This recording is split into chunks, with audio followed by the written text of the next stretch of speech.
Hello, everyone. Thank you so much for joining us for our The road ahead, what Sri Lanka's presidential elections means for the world. Just to give a bit of a context, September 21st is a date when Sri Lanka goes to the polls. Over 16 million registered voters will elect their executive president from a pool of 39 contenders who all happen to be men. But more than that, there's a strong context of the recent economic crisis that led to the nationwide protests in 2022, where we saw Gotabaya Rajapaksa fleeing the country and the installation of Ranil Wickremesinghe, first as acting president and then officially by the parliament in 2022 itself. So against this context, this election is extremely significant for not just its South Asian neighbors, but the world. I'm going to turn towards our stellar panelists who very generously offered us their time to share insights with everyone here. We have Dr. Paikya Soti Sarvanamuthu, who's the Executive Director of the Center for Policy Alternatives in Sri Lanka. We have Ratindra Kuruvita, he's a Deputy News Editor at The Island, also in Sri Lanka. We have Ms. Aditi Fadnis, Political Editor at Business Standard from India, and Kuwar Khuldane Shahid, who's a Pakistani correspondent for The Diplomat in Pakistan. And to moderate the conversation, we're lucky to have none other than Dilrukshi Handunetti, a senior award-winning investigative journalist and the co-founder and director of Center for Investigative Reporting in Sri Lanka. My name is Pallavi Pundir, and I lead an independent and very new project called Asian Dispatch. And this conversation is a collaboration of both Dilrukshi's organization and ours. Just a final word that this conversation is being recorded and will be put out on our social media channels. In case you missed out on anything, you can go back to that. Over to you, Dilrukshi. Thank you so much, Pallavi. It's really wonderful to join this stellar panel, as you said. So good morning, everyone. I will not do any introductions. We have already had the introduction. So I will just dive into the conversation. But to begin with, I think some context is necessary to understand what are the key issues, what are our challenges, what should we expect, or should we fear something beyond September 21st? I've had lots of people asking lots of questions about the next leadership, the kind of leadership and the challenges ahead. So I think the best person to give us this context is Dr. Sarvanamuthu. Would you like to take 15 minutes and set the stage right for us to have this conversation? Thank you, Dilrukshi. Thank you for asking me to share my comments on this very vital, decisive election. The first point I want to make with regard to this election is that it is an election in the midst of almost a near total collapse of the social contract in Sri Lanka. We call it an economic crisis, we call it a political crisis, but essentially it is a crisis of governance. It's about bad mistakes that have been made, and it's not something that was started by the previous regime, but they took it to a fine art, if you like, and they exacerbated the situation which led to the collapse. Therefore, it's also the first election since people came out unprecedentedly in droves to drive the Rajapaksas out of government, but not out of politics. They talked about system change, but we're not absolutely clear as to what that system change entails. That's the first point. The second point is that it is the first election in which you have 39 candidates, but in fact you have three main candidates: the current president, the leader of the opposition, and the leader of the NPP JVP. So it's the first three-cornered contest. And as far as the polls are concerned, to the extent that they can be believed, we may well have to go into a second count. The Sri Lankan electoral system requires the president to be elected by 50 plus 1% on the first count. Then you go on to count the second and third preferences of the third candidate onwards. If that still does not produce a 50 plus 1 result, the one with the most number of votes is elected president. Now, as I say, the polls are many and they've oscillated. And in a sense, that is probably indeed a reflection of the political mood, but it depends on who you speak to. Today is the 3rd of September. We effectively have another 12 days of campaign, 12 to 15 days of campaign. And some people will say that the National People's Power or the JVP are going to win the election. Others will say that no, it is Mr. Sajid Premadasa. But put it very conventionally, the current president is seen as a neoliberal. He is seen as having established a certain amount of political stability and working with the IMF quite well. There are a number of things that have to be sorted out as yet, but the criticism against the current president's regime is that it has disproportionately put the burden of adjustment to the economic crisis on the middle class and the poor, and that there is very little sympathy or empathy towards them as a consequence. Sajid Premadasa is seen as being not as neoliberal as Ranil Wickremesinghe, but feels like on the economic front, he's a kind of Ranil Wickremesinghe light. Okay, but he's in the center. He trades somewhat also on the policies of his late father, who was president, and there was a slightly sort of populist left of center disposition of the previous Premadasa regime towards greater social welfare and all of that. But also they are tainted with the anti-terror activities of that government in 88, 89. Then you have the NPP JVP candidate, who's essentially a JVP candidate. He is probably the most reformist out of all the JVP leaders, but he is seen as very left of center. Very left of center. The emphasis is on social welfare. The emphasis is on maintaining the public service as it is, maintaining the state-owned enterprises without divesting the government of them. And so the question with regard to them, as indeed the others, but in particular with regard to them, is where are you going to get the money to do all of the things you're talking about? And the JVP does not sort of go into detail as far as policy is concerned. They have sort of more or less relied on the broad sloganizing. But their claim to fame in this election is that the two main parties, that is Ranil Wickremesinghe's party, the UNP, which now has broken away and formed the SJB, and the SJB itself, and as well as the Rajpaksa's party, which was the old SLFP, they had been given a chance over the last 75 years and they've screwed up the country. So if you want change, it's now our turn to give you that change. So they attract, therefore, anger and frustration of the population who want change, but who are not particularly interested in trying to find out what that change would entail. The second point with regard to the JVP, and given that corruption is so toxic in this country, is that they say we are the only ones who will do anything about corruption. Now, I think they will concede that monies from corruption that have been sent out abroad, we will take a very long time, if any, to get that money back. So they have to go after people within the country. Now, the issue here is that do they have enough evidence to convict anyone of corruption in the first 6 months to 1 year of their government if they win? Because if they don't, they'll probably face a backlash. There will be people who turn around and say, look, you've made deals like the previous parties and you're not really interested in doing this.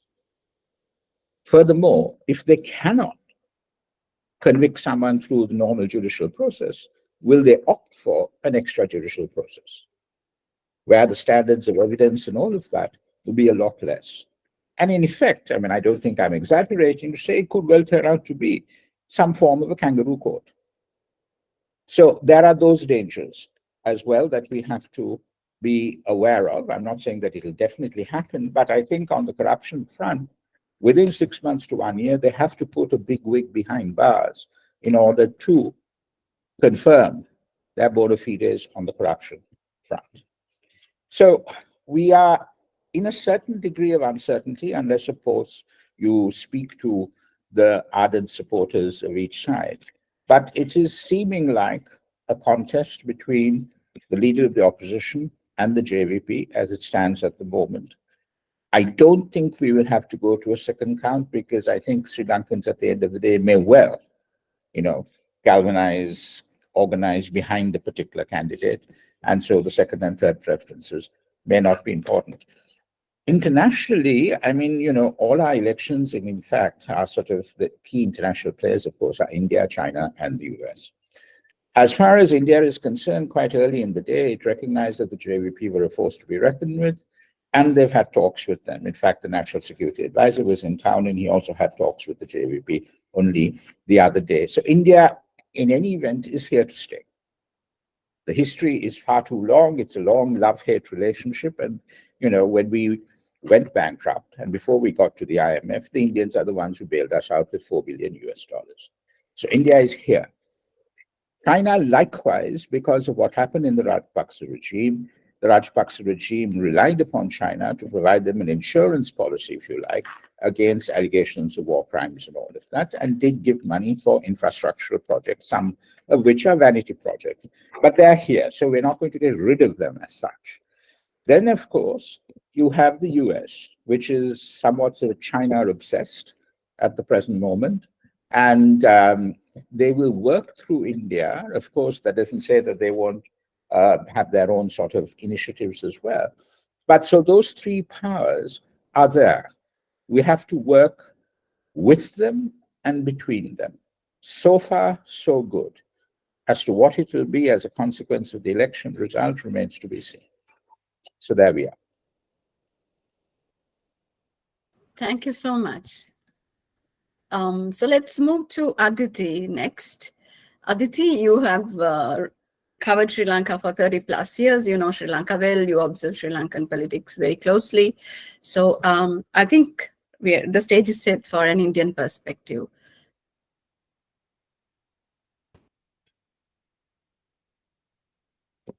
Aditi, your mic is muted. Muted. Thank you, Dil. Greetings to Dr. Saranamuthu, who is widely respected, known in India and indeed across the world.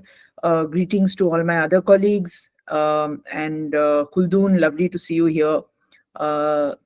Nice to see everyone, actually. So I just want to... there is a lot of concern in India among certain circles about the elections. I just want to say that we cannot ignore, in India at least, we cannot ignore history. And one of my favorite philosophers has told us, and we have to learn from that, the only thing that we learn from history is that we learn nothing from history. So this applies as much to India as it does to Sri Lanka.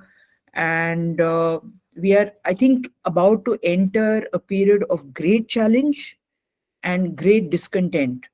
And yet, many of the challenges and sources of discontent in our two countries, in the relationship between our two countries, remain the same. I really don't see any political parties, campaigns in Sri Lanka in the fray in the upcoming elections, which are addressing this in any meaningful way. So one of the reasons for the tension and stress between our two countries is the Tamil minority in Sri Lanka and the Tamil majority in Tamil Nadu. Thanks to the Sri Lankan obsession with constitutionalism, you've changed the system to elect representatives to parliament in a fiendishly complicated way. You have the structure of parliament and government and the relationship between government and parliament and so on and so forth. Everything basically that you can think of by way of governance is different from what it was. But there is a problem, and it's called the 13th Amendment. And I don't see, we know what the 13th Amendment is, but just to refresh people's memories, it calls for Sri Lanka it was part of the Indo-Sri Lanka Accord. It calls for Sri Lanka to devolve central powers and pushes for federalism and empowerment of the provinces. India sees its implementation as, quote unquote, crucial to ensure justice, equality, peace for the country, and by extension, to secure India itself from any potential spillover of any conflict. But mainstream leaders in Sri Lanka are seem to be quite hesitant continue to be quite hesitant about the full implementation of the 13th Amendment, especially in relation to land and police powers. Um, Possibly because of the history and possibly because of this business of secessionism. Therefore potential backlash from the singular vote base. I'm not seeing any candidate in the upcoming election apart from Sajid Premadasa who has actually agreed to the complete implementation of the 13th Amendment. Mr. Vikramasinghe has proposed it without the police powers, as far as I understand. Anura Dissanayake is committed to conducting provincial elections, which I think were last held sometime in 2017 or 18, around that time. But has asked for, hold your breath, a new constitution. And the split between the Tamil parties seems to be very confusing, because the Tamil National Alliance and the Ilankai Tamil Arasu Katchi have their differences on their presidential candidate, and that is spilling over to issues of devolution of power. So in Tamil Nadu, in India, the Dravidian movement, which was the ideological sort of a background for the Elam movement, has also undergone many fractures. And the challenge to the movement is now defined as the threat from Hinduism imported from North India. The Dravidian movement has accepted atheism need not be a central thesis, and is now focused on caste and beating back Hinduism of the kind that seeks to sublimate caste. So, I mean, I don't want to go into detail about this, but the issue of cultural consolidation and identification with Jaffna is no longer the reason for the existence of the Dravidian movement. We have to factor this in when we make our calculations about the Tamil Nadu factor in Sri Lankan and Indian politics. So that means that the political threat which was secession in both countries at one time is no longer a threat. Elam is not a threat anymore. It's possibly not even there anymore. But powerlessness, especially to an ethnic language minority, continues to be. So I'm confused about why we are so hesitant to fix it. There is another threat that we in India worry about a lot. And nobody, and I repeat, nobody in India would like to see another incident like the Easter bombings in Sri Lanka. I don't know enough about elections in Sri Lanka to know if this issue is an issue at all anymore, and how it is posited, how it is defined. But for many of us in India, the horror of that event continues to linger. And despite all the constitutional safeguards, all the systems, multiplicity of poles of power is something that the system is not insulated against, especially if these poles of power are bent on undermining each other's authority. So we know that for instance, we know that the Indian intelligence agency sent several alerts to Sri Lanka that something was brewing there. So why did nobody heed those warnings? Why did no one hear that? We know about the economic meltdown and its aftermath, and I think this whole business of this $4 billion loan or grant or whatever it is, I think it's highly emphasized, particularly in India, because we keep saying, we bailed Sri Lanka out. In my view, that is not the way that it should be approached.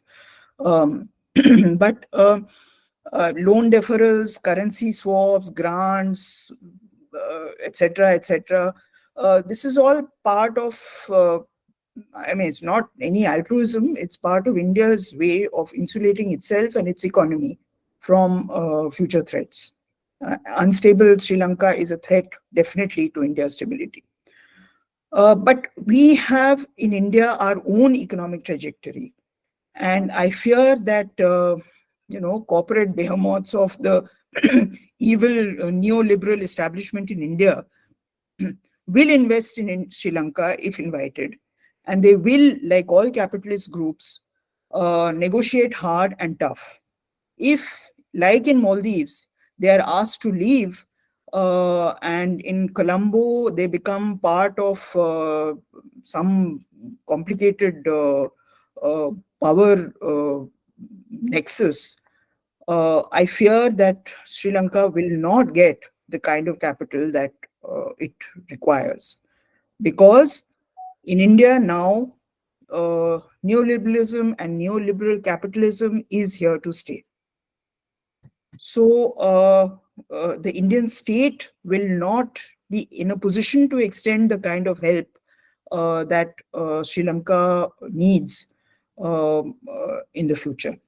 These are all issues which I'm not sure how the election is addressing or what indeed political parties are saying. It's regrettable lack of knowledge on my part. It's also maybe they have not been articulated like this. But overall, I think just to misquote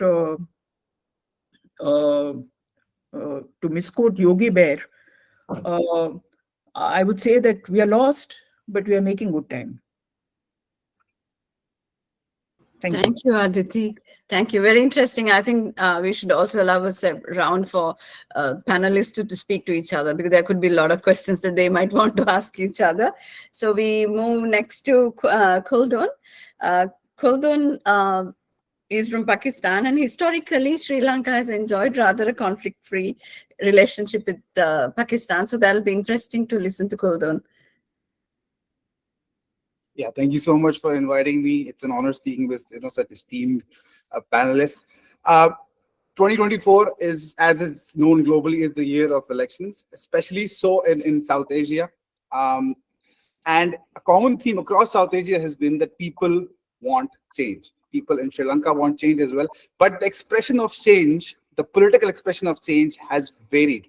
For instance, in Bangladesh, given the entire state machinery being deployed for a certain status quo party, the change was brought about by the people on the streets. In Pakistan, we had the elections in February. While people voted for a certain political party, they weren't allowed to do so because of the establishment's meddling. But they conveyed to the world that there is someone that they want in power who's not being allowed to come to power. So that was the change in Pakistan. In India, the change was that while the Modi government is back in power, it is not as strong as it was, and it's definitely not as strong as it wanted to be. So perhaps Sri Lanka could be the country which elects a party, a leader that it wants to take the country forward, and that would be the Sri Lankan manifestation of change. Pakistan in this entire situation is in a very paradoxical position, in the sense that Pakistan has, to put it bluntly, nothing tangible to offer any of its, South Asian neighbors. I wouldn't call them friends because we have been hostile with pretty much every single neighbor of ours, which Sri Lanka is the sole exception. But Pakistan's position right now is paradoxical in the way that in Afghanistan, you have the Taliban regime right now, which Pakistan spent a couple of decades with all its maneuvering to propel Taliban to power. In India, again, you have the BJP, but perhaps not a BJP that's as strong as it could have been. That obviously works in Pakistan's favor, in the sense that the rhetoric, the anti-Pakistan narrative is not as strong as it could be. In Bangladesh, the regime that might be propelled to power, in the next few months, is likely to be inclined towards Pakistan, given that the previous regime was perceived as being very pro-India. But in Sri Lanka, as they say, we have no horses, in the sense that relations between Pakistan and Sri Lanka have been friendly regardless of which party is in power, even if there's no party in power, in this military rule in Pakistan, between wars, economic crises. The relations between Pakistan and Sri Lanka have been, pretty amicable. Historically, we've been both countries have sought to be non-aligned at the global stage. Today, you have US and China already mentioned, trying to vie for influence in both countries, similarly, almost identically. But as far as bilateral diplomacy is concerned at the global stage, on the much volatile issue of Kashmir, Sri Lanka has always maintained neutrality. That is unlikely to change, and this is despite the unquestionable influence of India and the importance of India. India and Pakistan will never be equally important to Sri Lanka. India will always be more important, yes, but the fact that this neutrality has been there, this at least the diplomatic balance has been there, is commendable. Similarly, Pakistan has voted against all UN human rights resolutions against Sri Lanka, and this shows Pakistan's commitments towards more balanced diplomacy in Sri Lanka. And most importantly, as is the case with Pakistan's relations with most countries, the security collaboration with Sri Lanka. We've done multiple military drills. Most recently, you had the Eagle Dash, you had Shake Hands drills, and the military collaboration, intelligence collaboration between Pakistan and Sri Lanka. And not just that, military arms supplies. We've supplied battle tanks, we've supplied multi-barrel rocket launcher systems. So that is one thing where military training, deployment, security, that is where Pakistan has something to offer to most of its friendly countries.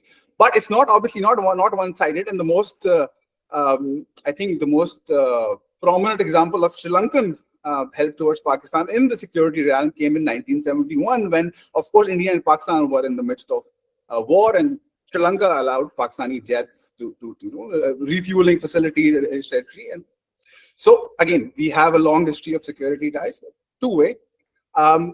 Another important theme in both countries, the region, of course, the entire region, is minority rights. Now, in the sense that Pakistan has been, historically, what is now the nation state of Pakistan has historically been a significant realm for Buddhism. We had the Gandhara civilization. Even today in Punjab, Sindh, Balochistan, from Taxila to Mohenjo-daro to the Makran coast in Balochistan, you have, abundance of examples of Buddhist heritage in Pakistan. Which, Pakistan is working on, creating a holy Buddhist trail as well, which, of course, is caters to the global Buddhist population. In Sri Lanka, on the flip side, you have about 10%, I believe, a Muslim minority. Now, Pakistan, again, it's unfortunate that Pakistan chooses to speak up more for Muslims in other countries than it does for its own minorities. It is unfortunate. But since we're talking about pure diplomacy right now, Pakistan has always considered itself as the spokesperson for Muslim minorities. And we've obviously read reports and concerns with regards, from global human rights groups with regards to the minorities in Sri Lanka. Again, I would not draw any parallels with Pakistan, because I've written and reported on the situation in Pakistan a number of times. But probably from the diplomatic perspective, we have a Muslim minority, which, as we saw in the COVID days with the issue of forced cremations. Now, at the time Imran Khan was in power, what would habitually happen is that Pakistan would be much more vocal about Muslim causes, but that was dealt with very diplomatically. And Imran Khan obviously visited Sri Lanka in 2021 as well, and the situation of the Muslim rights and other and balancing India and Pakistan relations and all of that was handled quite diplomatically, I feel. And lastly, because I believe my time is running out, I want to talk about the economy. Pakistan has free trade agreement with just 4 countries. One of them is Sri Lanka, and Sri Lanka is the only country that Pakistan has a positive balance of trade with. However, the trade between the two countries is absolutely insufficient. We've had the FTA since 2005. and back then we had a $180 million trade, and now it's I believe somewhere around 390 million, which is completely. I mean, yes, given the fact that we have had economic crises in our respective countries, but it should be much more than that. Just for context, India has more than 10 times the trade with Sri Lanka. So I hope whichever party comes to power, Pakistan and Sri Lanka can collaborate on the economic front, the diplomatic front, and human rights fronts on both sides. Hope both our countries can protect our minorities, and I hope both our countries can bring about the change that our people want. Thank you, Kuldun. And let me now invite Rathindra to speak, who's been waiting patiently, who will speak about, who is also someone who watches China closely. So we know China is critically important to Sri Lanka as well as to Pakistan and to the rest of the world. So Rathindra. Okay. Thank you, Pallavi. Thank you, Dilush, for inviting me. So I have been asked to talk about what China will do following the September 21 election. I think before that, I would like to talk a bit about what China is doing in Sri Lanka right now in the past 2 years. And in the past 2 years, China has virtually done nothing in Sri Lanka. It has been very silent, not a lot of economic activity. And a lot of people have been perplexed by this. And this is one of the questions people ask me, why is China silent, right? And I think there's a number of reasons for this. But I would like to talk about one reason, I think, which is quite relevant to the discussion we are having today about political parties and how Chinese engagement changes with various governments. So as you guys know, Sri Lanka and China have been engaging with each other since the early 1950s. And actually earlier, we were one of the first countries to recognize the PRC, like in 1949. While China has engaged with almost all Sri Lankan governments, if you look at history carefully, we can see that there are differences in the level of Chinese activities, Chinese engagement in Sri Lanka, depending on whether Sri Lanka was run by the United National Party or the Sri Lanka Freedom Party, or coalitions led by these parties. When an SLFP government has been in power, China provides more aid, more loans, more political support than when the UNP government is in power. I mean, this has been proven over and over again. A lot of people have written about this as well.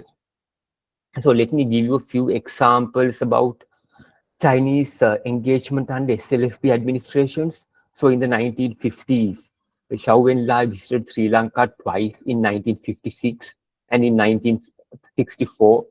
Thirimau Bandaranaike, our first female prime minister and SLFP person, convened the Colombo Conference in 1962 when the war broke out between China and India.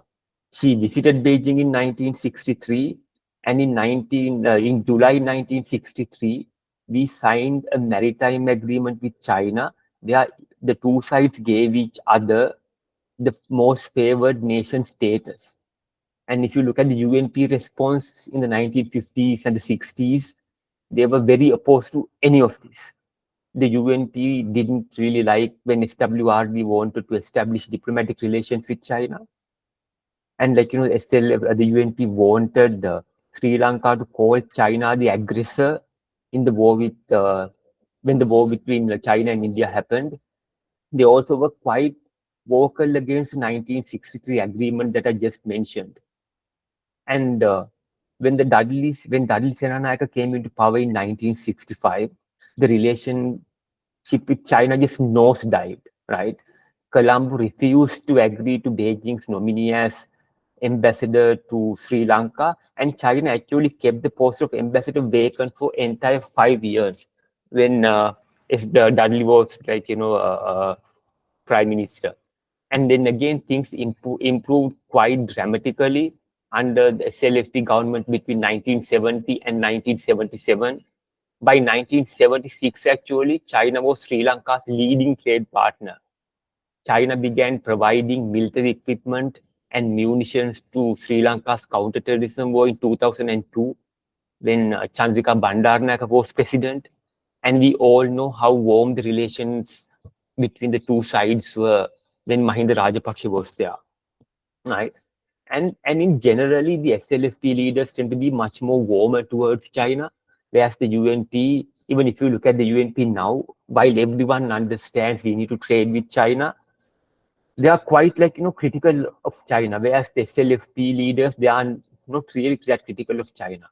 And as Aditi initially said, I think one of the best ways to understand the present or to predict the future is to look at the past and understand the patterns.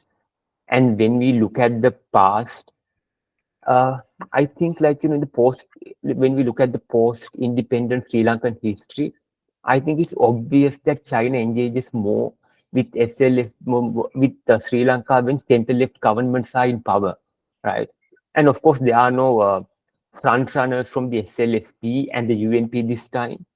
The two front runners are Kumar Dissanayake from the NPP and Sajith Premadasa. But in a way, I personally compare Kumar Dissanayake to the classic SLFP. AKD represents the center-left political stream, and he's tapping into the same political currents that the classic SLFP tapped into. And we must also remember that the JVP, which is like the main force of the NPP, emerged from the pro-China faction of the Sri Lanka Communist Party in the 1960s. So, and I think the JVP, despite the continuous criticism of certain Chinese engagements with Sri Lanka, especially with the Mahinda Rajapaksa administration, I think they have a soft spot for the Chinese Communist Party. And this soft spot is actually, I believe, and I have spoken to a lot of Chinese scholars and all, they also share that the CPC also has a soft spot for the JVP. And in contrast, Premadasa is essentially UNP 2.0, as Mr. Saramanmuthu said, UNP light, right? And I think it's quite obvious under whose presidency that the Chinese engagement in Sri Lanka would increase after September 21st. And I think this also explains why the Chinese activity and engagement in Sri Lanka is quite low right now. So that's what I have to say. Thank you so much, Ratindra. But before I take the questions that we have received, I just wanted to ask the panelists, do you want to ask each other questions? I think we had such a good conversation this morning. Does anyone want to ask a fellow panelist any question? If not, we will actually resort to the questions that we already have. Yeah. Okay. So there are a couple of questions that I will read the questions that have been sent, and we also have more questions. Give me 1 second. So one question is, the presidential election is important, but one person will be in the end be elected president. However, the general election, which will surely follow, is likely to result in no single party obtaining a majority in parliament. What would be the ramifications of this, especially with regard to the budget and legislation that the new president would want? I think this question should ideally go to Dr. Saravanmuthu. Okay. Can you hear me? Yes. Yes. Yeah. All right. All three of the presidential candidates are offering to come up with a new constitution within 1 year or 2 years and the abolition of the executive presidency. So whoever is elected will be committed to that. Furthermore, I think, when you elect the president, the tendency has been in Sri Lanka to ensure that he gets a majority in parliament if a general election is to follow. However, my opinion is that whoever is elected president dissolves parliament and goes to a general election, that they should form a national government, that they should come to an agreement to form a national government for, say, 2 years, where the hard decisions that we have to take will be taken with an all-party consensus. So as far as the budget is concerned, yes, if the election is before November, then the new parliament can decide and the new government can decide on the budget. But if it is after November, then the current government that is in power will then come up with an interim budget. Yeah. Thank you. So there are some other questions. So I think Dr. Saranmuthu has to leave at 11:30. So bearing that in mind, we would try to field all the questions that we get. First, that we get him to answer the questions. There is Krishni. I think Krishni has joined this conversation. Krishni, do you want to ask the question? I think that was the request. Are you here? If not, we move on to, I mean, of course, put your stand up. I don't see her. I don't see Krishni has joined. You may want to. So there is a longish question, and there are some questions for all four, but I think I will once again, just to save time, go with Dr. Saranmuthu to start with. This is the question. Sri Lanka's economic challenges have also placed the country within a greater sphere of external influence. Country has been struggling with a massive debt burden. Much of it comes from the international sovereign bonds and the Chinese loans. There is also our debt to India.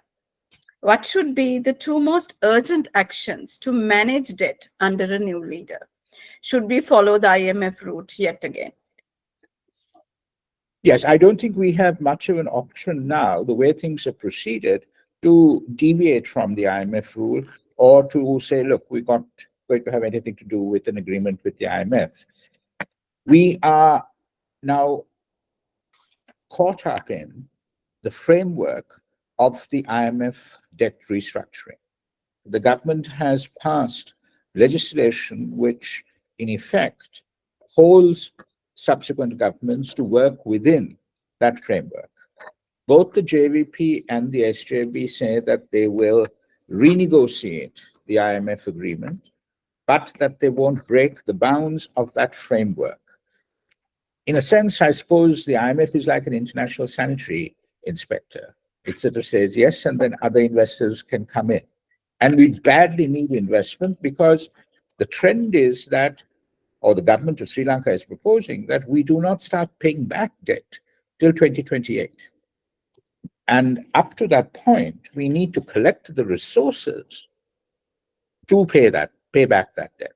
And that's the big question mark in terms of the policies that have been put forward by all three candidates, is where are we going to get the resources to be able to pay back debt and sustain ourselves into the future? I mean, give you one example. We have a 1.4 billion public service for 22 million people. We have to cut that, not by half, by 2/3. Each party, and this is something that they have done since independence, is talking about getting 10,000 more people into the public service and paying those in the public service. It ranges from 15 to 30,000.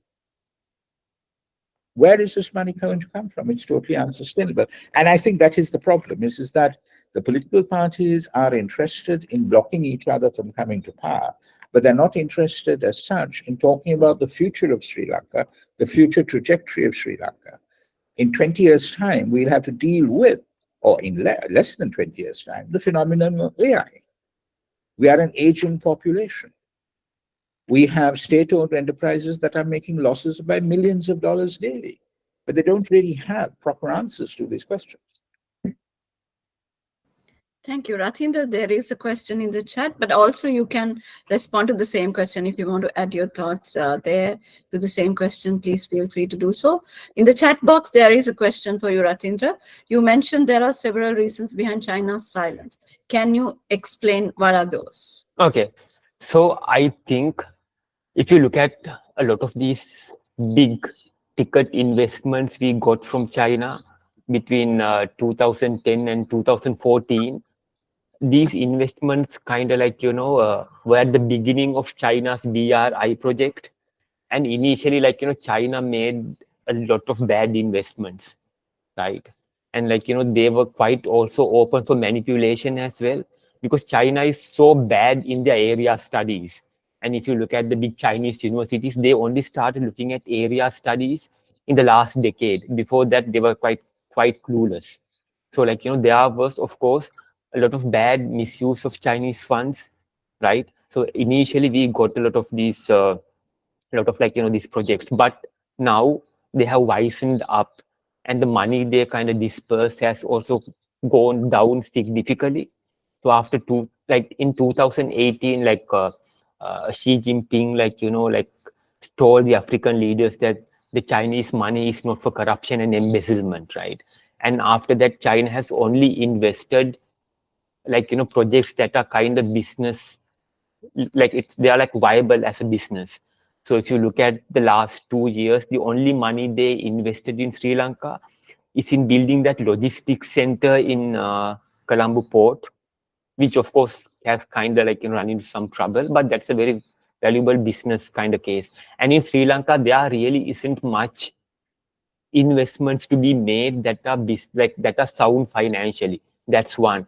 The other thing is in the last year also, they have been very focused on Maldives, and if you look at Sri Lanka's embassy,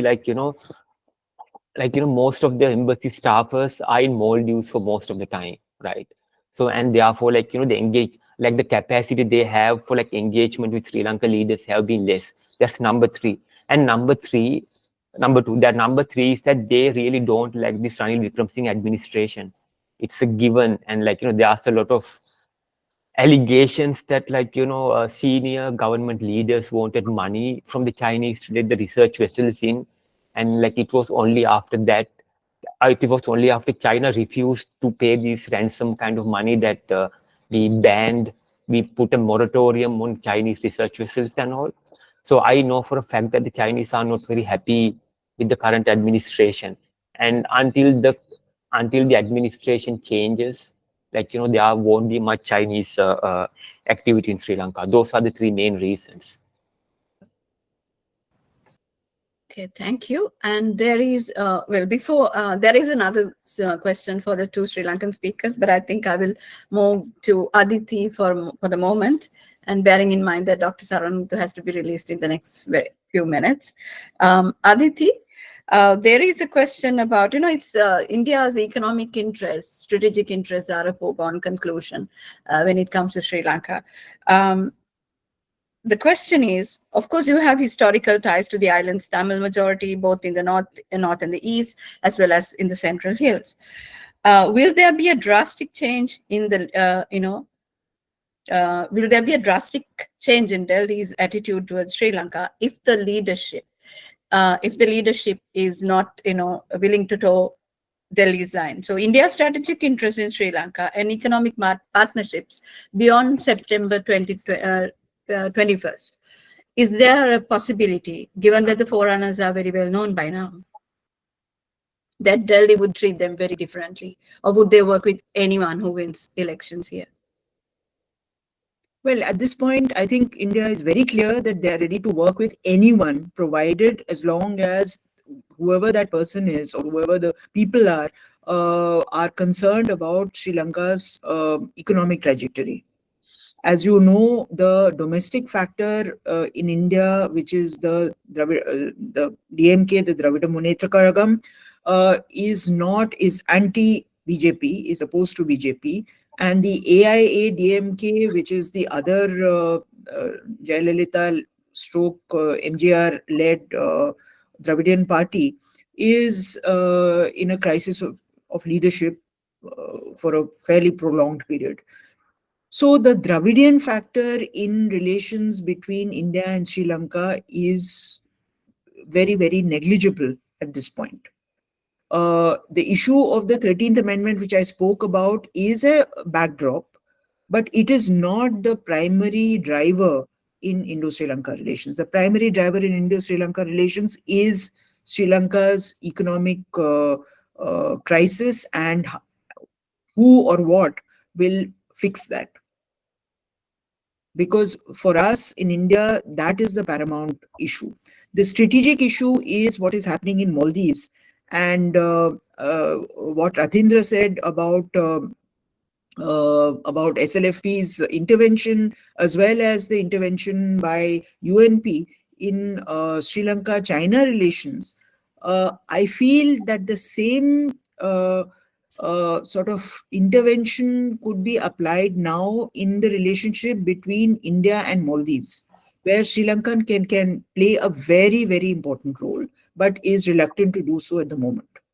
In fact, I put this issue to a very senior person in the Sri Lankan bureaucracy, and their reply was that Sri Lanka really doesn't want to get into that.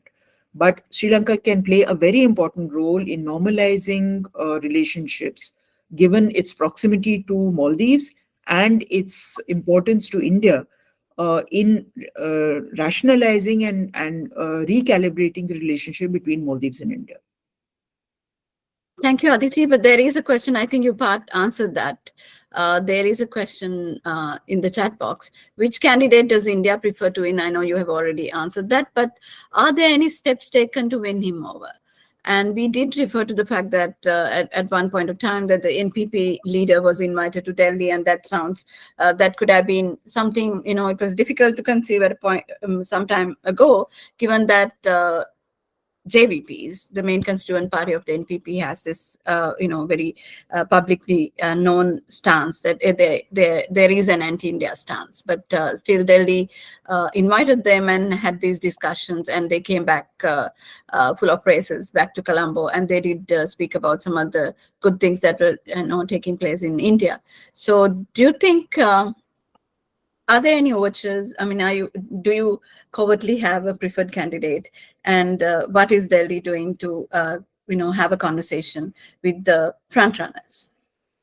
Well, I think at this point, it is more a meet and greet exercise.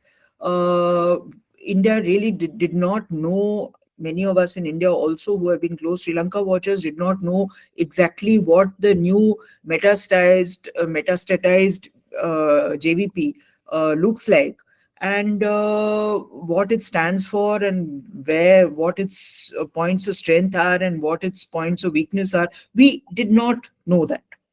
So I think it was a kind of a sort of get a measure of what they stand for. That Anura was invited to India.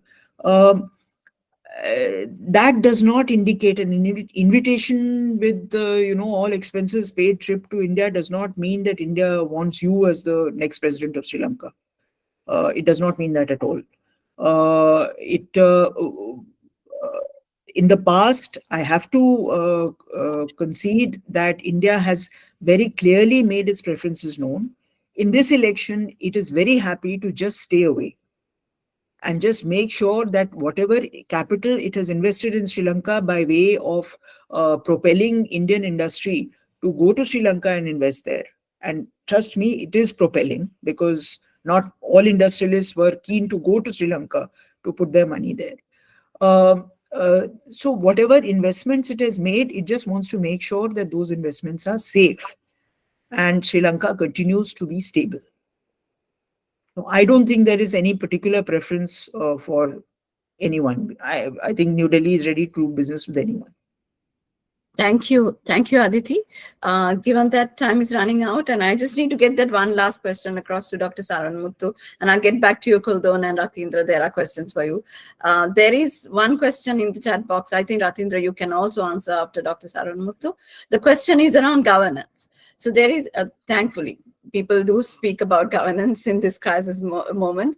How do we ensure governance with all stakeholders coming together to ensure, regardless of the party that wins, we are able to take care of the citizens' interests first?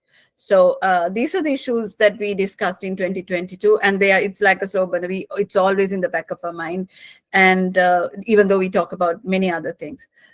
So Dr. Saranmuthu, how do we address that? You did speak about a national government working together for the next 2 years. Somehow the economic interests will, come to the fore, and then we forget that there are so many other issues that made a lot of Sri Lankans very unhappy and take to streets as well. So how do we go about it? Yeah, well, civil society has sort of come up with a whole series of governance reforms. And, this time was the first time that the IMF did a governance diagnostic for Asia, and civil society responded with its own governance diagnostic. Now, I will mention two things that I think have to happen. If we get a national government, or even if we don't get a national government, we need a 100 days program, which you can do these two things. First and foremost, I think pivotal is the abolition of the executive presidency. The executive presidency has so much power that it is unimaginable that you can have any checks or balances. We need to return to parliament, because in parliament you will have a prime minister who is constantly having to be checked and balanced by that parliamentary majority, without which he cannot govern, he or she cannot govern. Now, in order, the executive presidency, they appoint the secretaries to the ministries. The secretaries to the ministries are the chief financial officials of those ministries and the chief people who are involved in the audit. So that's where corruption starts.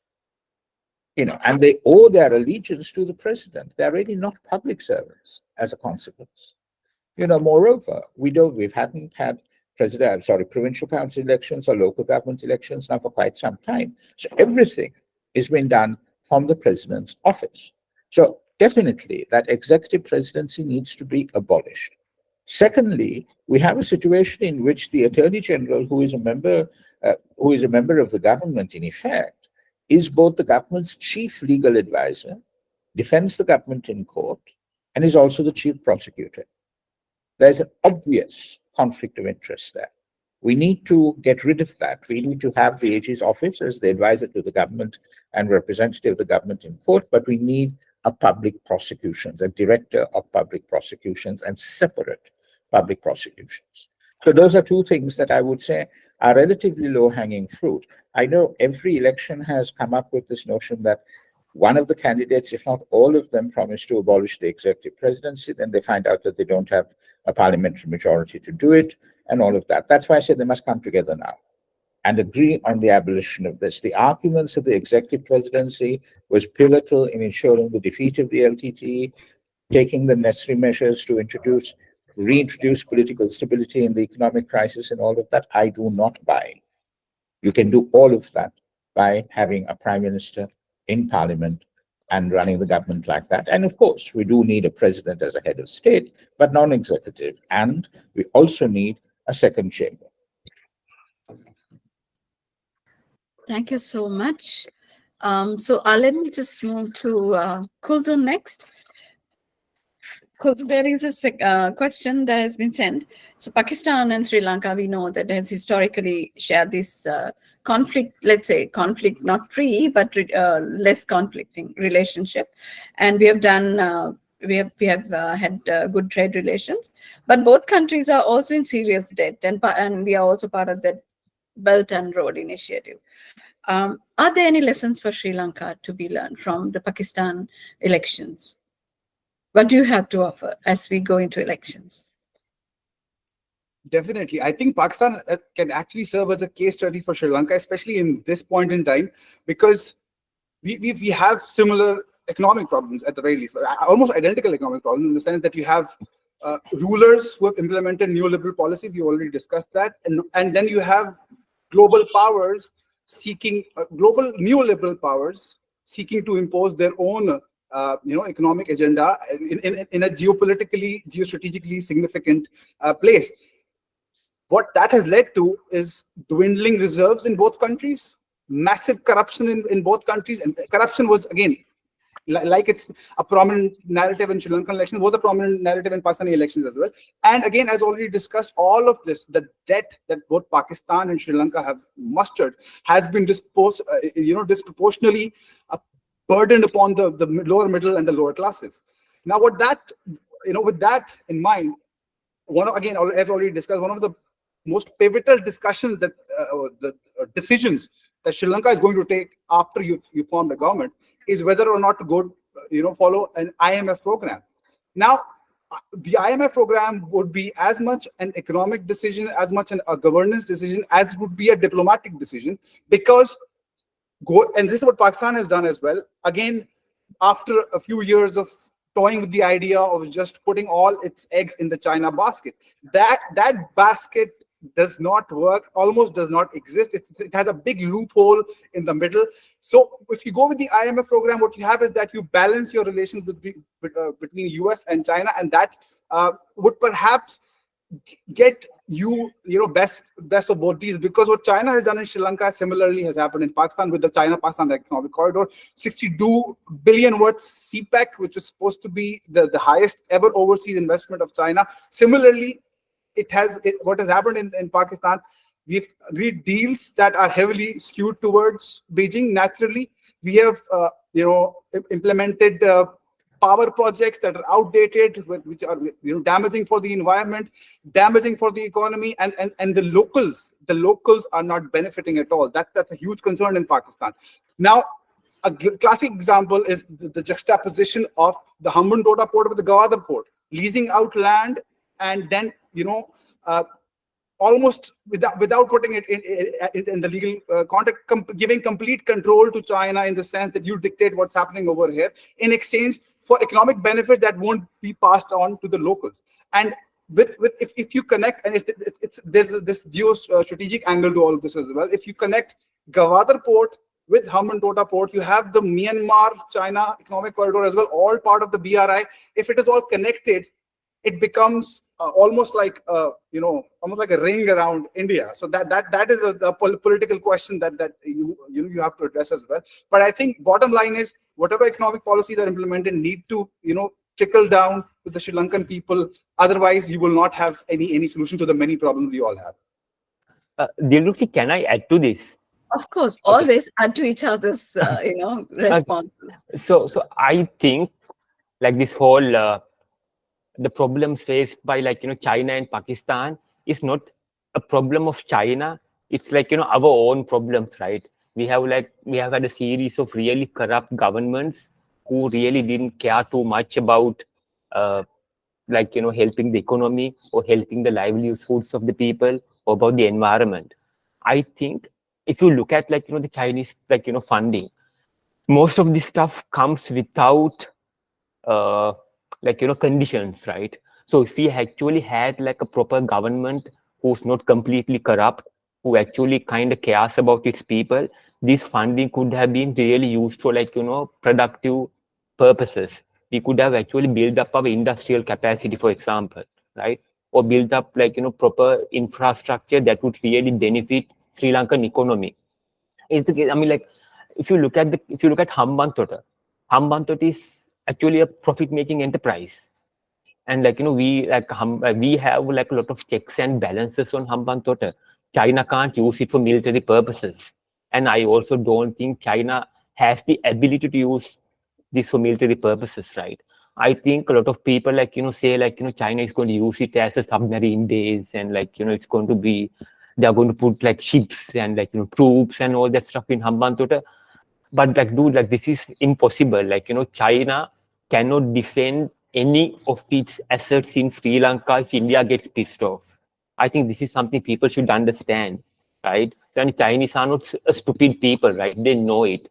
Therefore, most of these investments are actually, one is commercial, and if I'm give me 2 minutes, right? I'm going to go on a bit of a tangent, but whenever these newly minted superpowers goes out to the developing world, USA, the USSR, Japan, they make very similar kind of mistakes, right?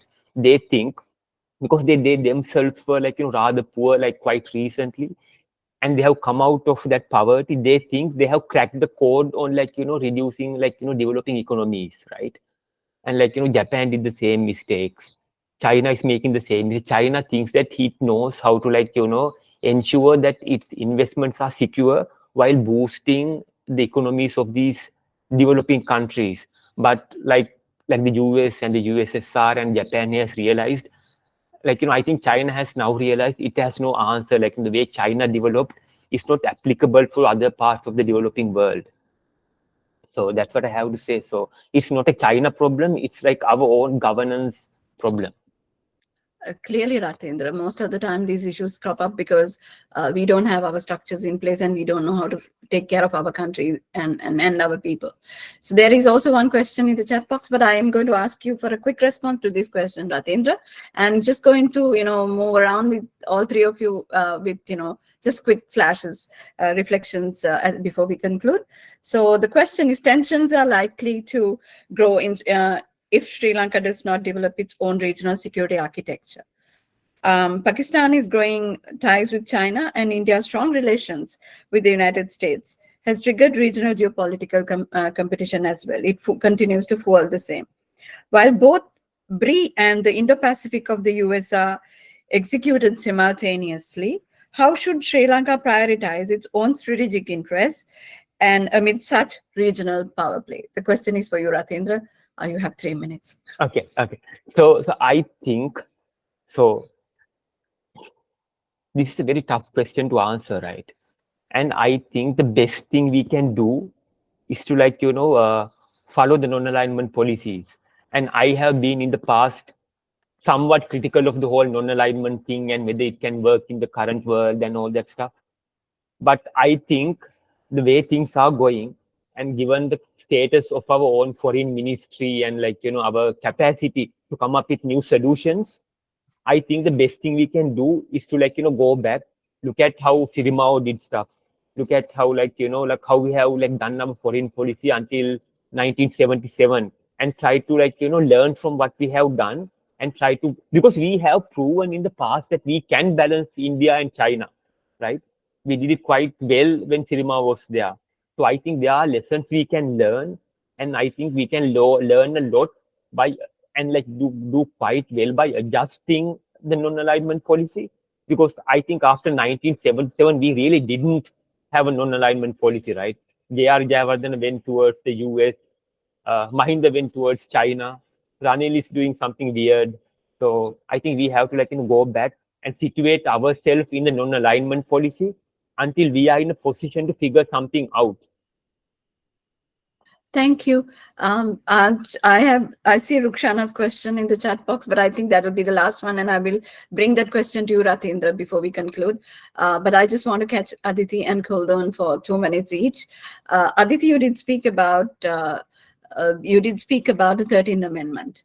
And for a lot of Sri Lankans, 13th Amendment is emotionally unacceptable, though it is part of our constitution. And there is resistance even today to the idea of a constitutional amendment that they strongly feel was engineered by India and has not necessarily delivered. We haven't seen real power devolution. You said it, that's true.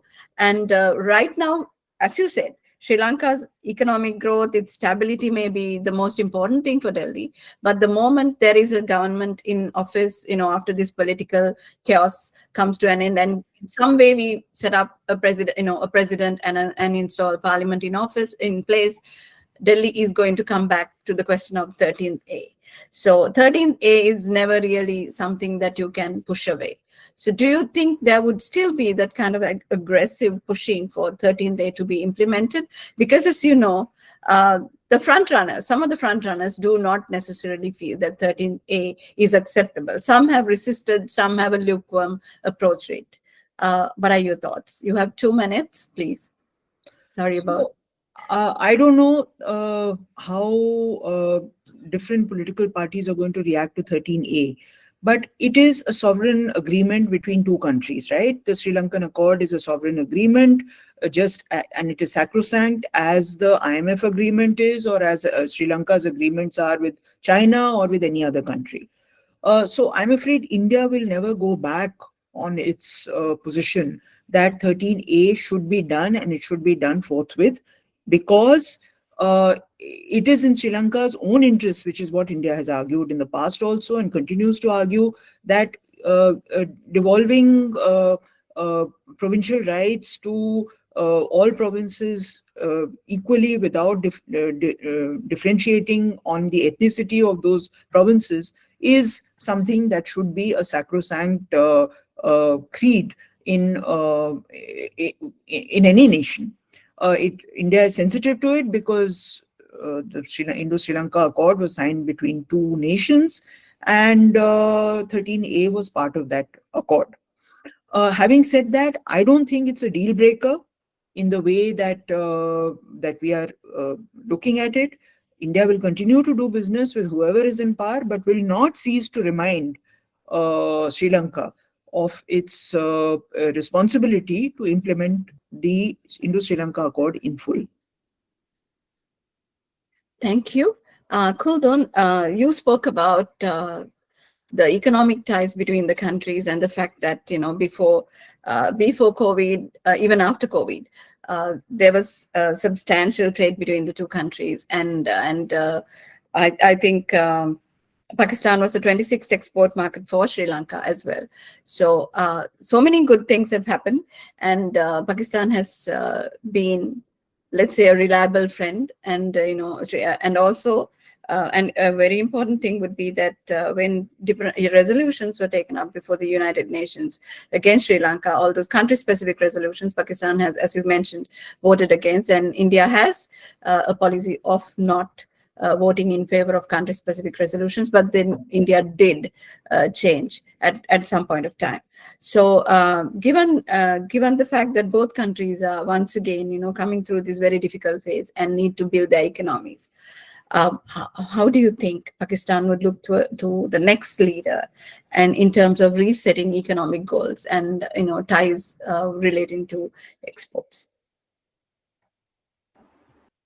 I think a major factor between the economic relations between Pakistan and Sri Lanka relatively suffering in recent years is because, I mean, our respective economies aren't doing that well. So if our own economies aren't doing that well, of course, our trade is going to suffer. What both Pakistan and Sri Lanka need to do going forward is to stabilize their own countries economically, and then we can build on what we already have, and then perhaps explore other avenues of collaborations, cultural avenues, sporting avenues. I didn't want to mention cricket because that would be too cliched. Also, Pakistan is not doing too well in cricket anyway, so I'd probably want to avoid that topic.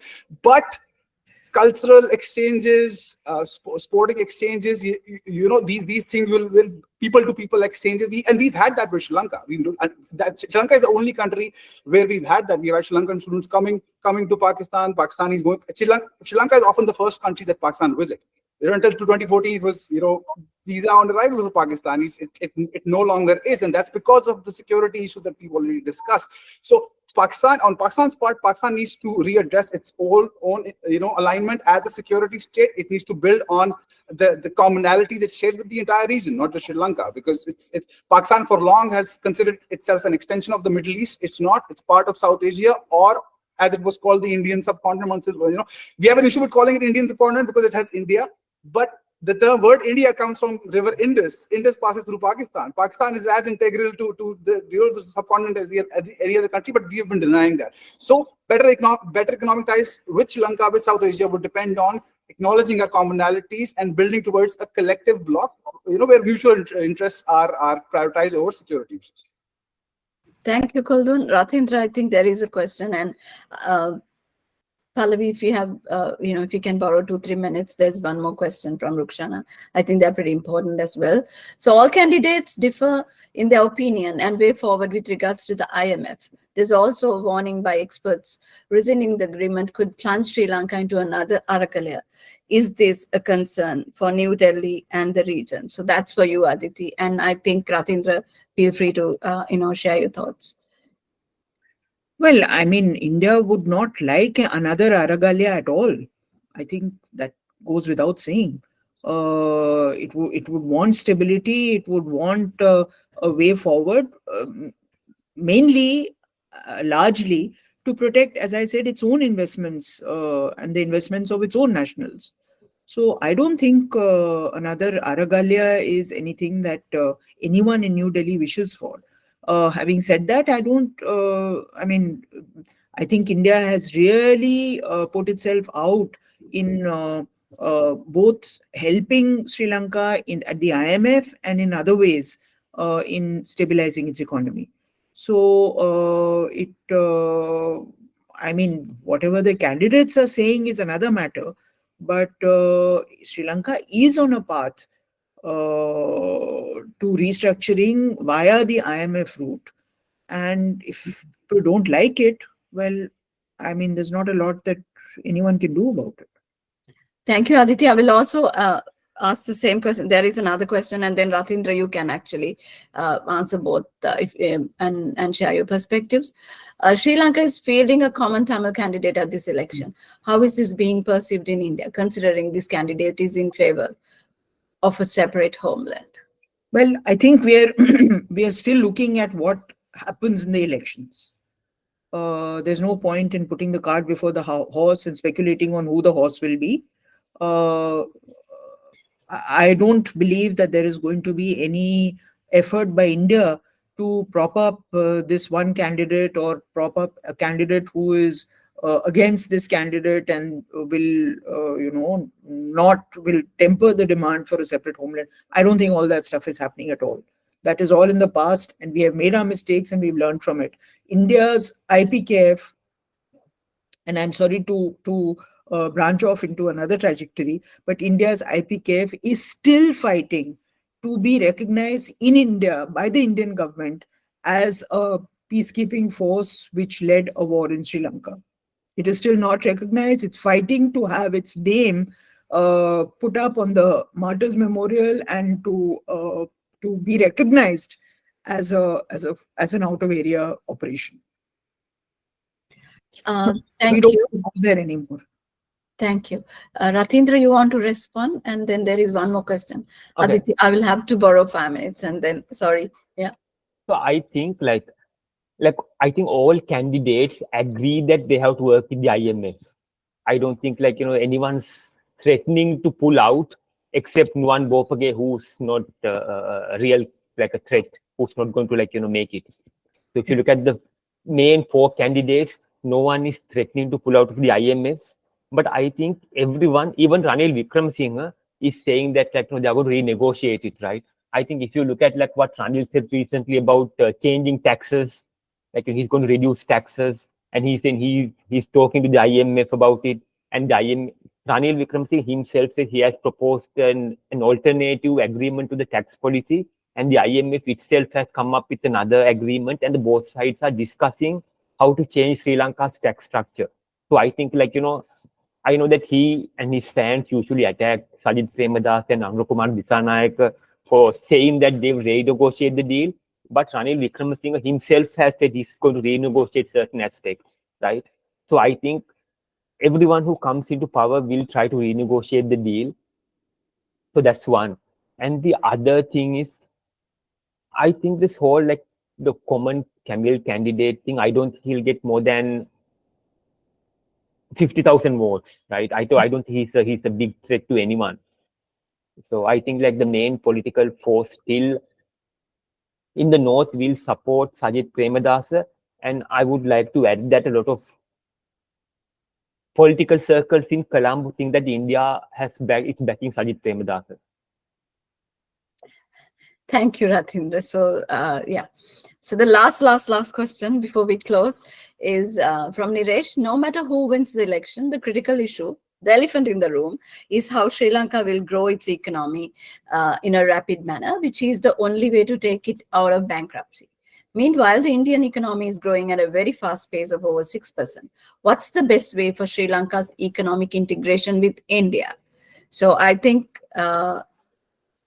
Aditi, you can answer, and I'm sure Ratindra will have a perspective. Kuldun, you can add your thoughts as well. Yeah, please, Aditi. A single sentence, ride or piggyback on the back of India's economic success, such as it is, because there is unemployment is a big issue in India as well. But the whole idea of digitization of the economy, the adoption of digital ways to reduce corruption, the whole modernization of the remittances system, the adoption of UPI, so that you don't lose money in arbitrage by Western and other banks. All those things will have tremendously beneficial effect on the Sri Lankan economy.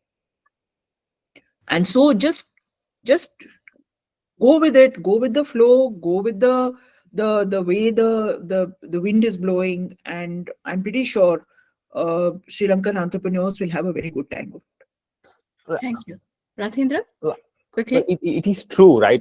I think India is growing, China is growing, ASEAN is growing. But the thing is, we need to have goods and services that have identified the niche and I try to tap into these markets, right?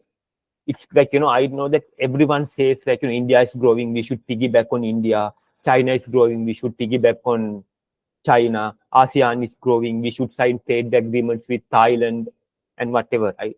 But we also need to understand that what these markets need, and then we have to develop our industries and services, which we haven't done. So until we fix our own industry, until we build our own productive capacity, we won't grow.